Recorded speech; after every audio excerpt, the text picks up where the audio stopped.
네, 돈이 보이는 투자 함께 하도록 하겠습니다. 오늘은 밤사이에 가장 큰 이슈가 있었던 FOMC 이야기, 또 미국 쪽 매크로 이야기를 쭉 나눠볼 텐데요. 오늘 이 시간 한국의결권대행의 대표 김창윤 대표 함께 최창윤 대표 함께 하도록 하겠습니다. 대표님 어서 오세요. 네, 안녕하세요. 네, 반갑습니다. 참 오랜만에 뵙는 것 같은데 네. 그대로신 것 같아서 앵커님도 보겠습니다. 그대로십니다. 네, 근데 서로 어디에서 만났는지는 기억하지 모릅니다. 못한 채, 뭐 어쨌든 오랜만에 뵙다는 게 의미가 있는 거죠. 월가에서 뵌 것 같은데 한 10년 전에 월스트리트 가지 않으셨어요? 네, 그건 아니에요. 아니에요? 예, 제가 영어가 좀 짧아가지고 월가는 가본 적이 없고요. 자, 오늘 월가 이야기를 해보겠습니다. 네. 밤사이에 FOMC 어떻게 보셨는지 6월 동결은 뭐 다 알고 있던 사실이었고요. 이슈가 이제 뭐 점도표 그리고 파월 의장의 발언이었죠. 네. 파월 의장은 좀 매파적으로 이야기하기를 원했을 거예요. 그런데 금리 인상 시기에서 금리 동결한다는 거는 비둘기파적이거든요. 그렇죠. 그런데 점도표를 보니까 예상외로 50bp가 더 높은 것으로 우리 그 연준위원들이 전망치가 높은 것으로 나왔잖아요. 네. 근데 그 회의 결과를 보면 매파적이었거든요. 근데 그게 아니다라고 시장에 안심을 시키려고 했던 거죠. 네. 그러니까 FOMC 회의 결과가 발표되고 나서 주식시장 아주 출렁이었죠. 근데 그 이후에 기자회견 하면서 어느 정도 좀 안정을 되찾았는데 연준 의장의 핵심은 그렇습니다. 지금 일단은 조금 더 금리 인상 기조는 그대로 추가 금리 인상이 필요하지만 아직까지 그 금리 인상에 따른 그 효과를 조금 더 나타나는지를 지켜봐야 된다. 그래서 일단은 동결하고 나서 네. 그다음 시장의 변화, 물가 지표의 변화를 보겠다. 그 뜻이거든요. 그런데 저는 그렇게 생각합니다. 이 금리 인상기의 동결이라는 거는 사실상 비둘기파적이라고 말씀드렸죠. 네. 시장은요 너무나 머리가 좋거든요. 금리 인상 시기에 금리를 동결한다고 하면 이제 금리 인상이 끝나는구나 하고 너무나 많은 해석을 하게 돼요. 시장이 그래요. 네.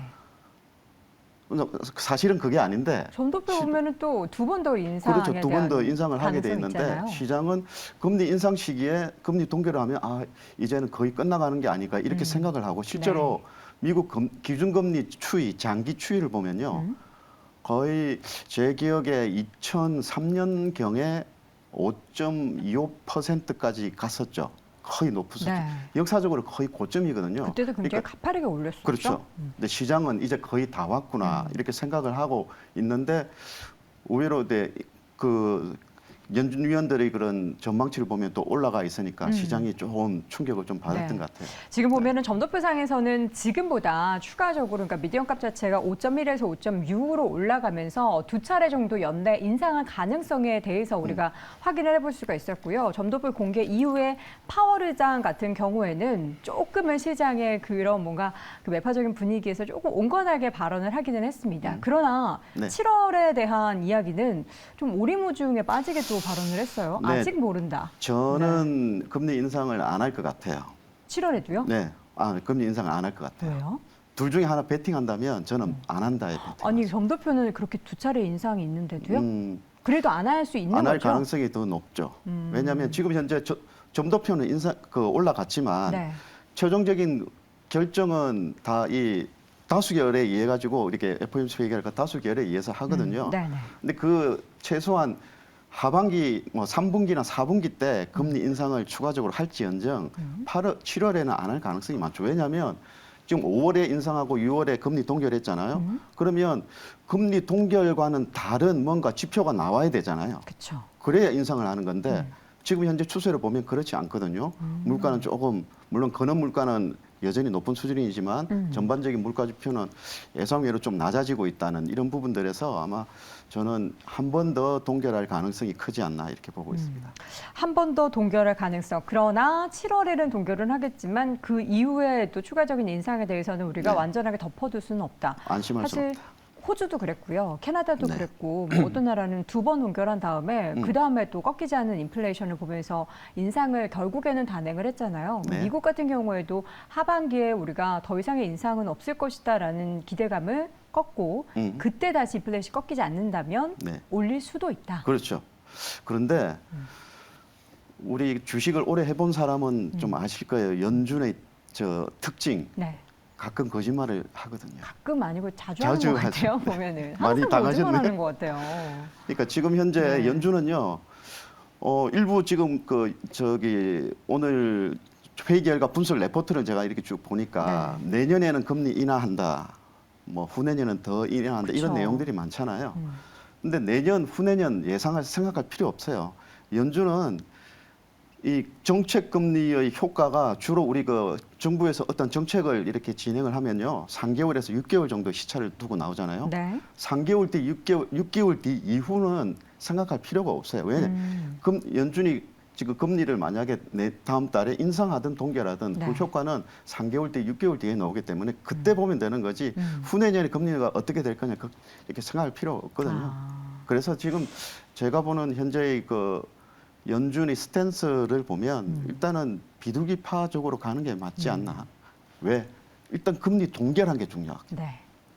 금리 일단 인상 동결했다. 기조에서 동결했다는 그 자체는 비둘기파적으로 변할 가능성이 있기 때문에 일단은 금리 동결로 가는 게 조금 더 우리는 긍정적인 시각으로 가는 건 맞는데 근데 여기서 중요한 게 있어요. 뭐죠? 예상외로 시장이 비둘기파적으로 이렇게 물가 지표가 좀 좋게 나오고 좀 안정적으로 나와야 되는데 예상외로 높게 나오잖아요. 그럼 네. 시장은 충격을 받을 거예요. 왜? 시장은 지금 현재 많은 거를 앞서서 지금 예상하고 있거든요. 네. 물가는 좀 안정될 것으로 보고 있고 더욱더 안정될 것으로 네. 보고 있고 뭐 그런 제반적인 여건도 어느 정도 안정권에 있고 파월 의장의 발언도 그렇는데 예상외로 물가가 더 높게 나오거나 생산 지표, 소비자 물가 지표 이런 게 더 안 좋게 나오게 되면 네. 시장은 좀 충격을 받을 수는 있는데 일단은 회의 결과에 대해 가지고는 네. 조금 비둘기적이다고 해석을 하시는 게 좋을 것 같아요. 알겠습니다. 네. 매파적 동결이다라는 키워드가 참 많이 떠올랐는데요. 일단 우리 최창현 대표님의 생각은 일단은 동결한다는 것에 굉장히 큰 의미를 부여할 수 있다. 그동안 계속해서 인상 기조를 깼다는 것에 의미를 부여해 보도록 하겠습니다. 과연 금리 동결에 나선 미국 그 다음에 이제 우리나라는 어떨지가 궁금합니다. 한국은행도 계속해서 동결 기조를 이어가고 있는데 이번에도 그러면 동결할 수밖에 없는 상황인지. 저는 한국은행은 인상할 가능성이 높다고 봐요. 우리는 또 인상을 한다고요? 네. 왜요? 사실 이걸 또 방송에서 뭐 말씀드리기는 좀 그런데 네. 너무나 기대 인플레 심리가 너무 높거든요. 우리나라가? 우리나라가. 아. 뭐 우리 거의 체감적인 물가는 아마 거의 30% 정도 오른 것 같아요. 최근에 와서. 누구나 다 지금 뭐 자영업자 포함해서 맞아요. 웬만한 시장 경제 참여자들은 더 가격을 올리고 있지 않습니까? 지금 당장 점심 먹으러 나가만 네. 봐도 그렇죠. 샐러드 제가 하나에 10,000원이에요. 오늘 오는 길에 그 꽃가게 가니까 꽃가게 10,000원 이하가 그렇게 없더라고요. 꽃 가격이요? 예, 꽃가게, 꽃집에 가니까. 아. 그러니까 누구나 다 이 과거의 인플레이션은요. 네. 이미 나온 인플레가 높고 낮은 거는 크게 중요하지 않아요. 앞으로 이 다가오는. 기대 인플레가 정말 무섭거든요. 기대 인플레.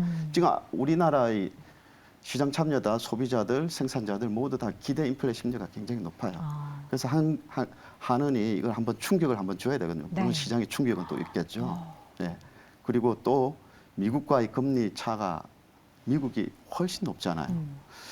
물론 이것도 우리 과거에 보면 한미 금리가 역전되면 국내 자본이 해외로 이탈한다는 빠져나간다. 그런 걱정도 많이 했는데 거의 1년이 지났잖아요. 미국 금리가 높아진 지가 거의 지금 1% 이상 높잖아요. 네. 근데 그런 부분까지 고려한다면은 한은도 조금 더 미국 높은 금리에 좁혀야 되니까. 맞춰가지고 어느 정도 좀 올려야 되고 기대 인플레 심리를 좀 꺾어야 되는 그런 필요성이 있다고 저는 봅니다. 결국에는 우리나라는 인상이 될 수밖에 없다는 건데 그렇게 되면 우리 시장에 좀 충격을 야기시키지 않을까 싶은데. 네, 저는 이제 우리 뭐 원고에 얽매이지 말고 네네. 네. 편하게 말씀하시죠. 오늘 지금 주식시장 참여자들은요. 오늘 오후장에 어제와는 다른 차트의 흐름이 나타나지 않으면 저는 좀 쉬시는 게 좋겠다. 어제와는 다르다라고 한다면 다시 돌려 올린다는. 상승을 강하게 나타나지 네. 않는다면 지금도 거의- 사실 하락 전환했거든요. 그래요. 네. 제가 오는 사이에 또 네네. 그렇게 코스닥도 돼버렸네요. 하락 전환했습니다. 네, 주도주 뭐 2차 전지뿐만이 아니고 지금 너무나 가격 부담 또 차트상으로 보면 네. 고점 부담이 있고 어제 같은 경우에 그 신호를 줬잖아요. 음. 근데 여기서 오늘 오후장에요. 어제와는 다른 모습으로 돌아서 올려버리면 이제 문제가 안 되는데 네.